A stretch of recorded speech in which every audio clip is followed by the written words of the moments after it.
deyman husningga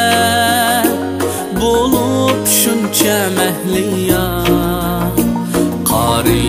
maqqas yoqi parizotdek bo'lsimu yo'qkan senda voy esi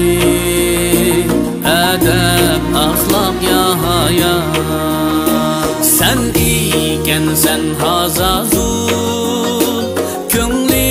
qarabet niyat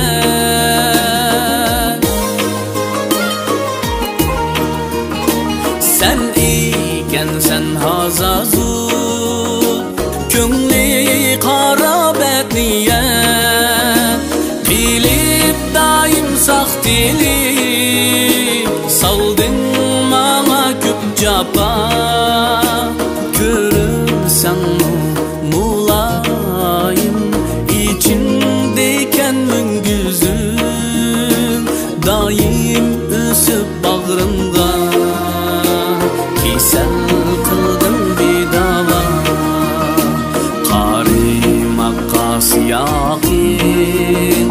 parizotdek bo'lsimu yo'qkan senda voy esi adab axloq ya haya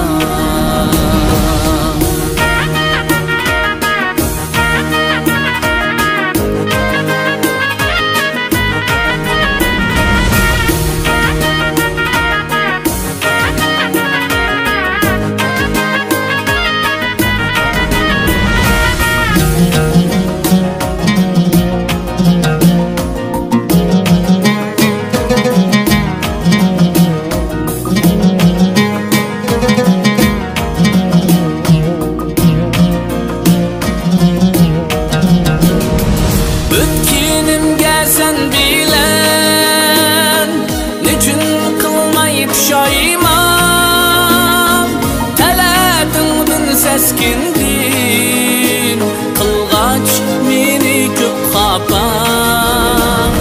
gazap nafrat yağdırıp yazdım ushbu nazmini sen ekansan nainsan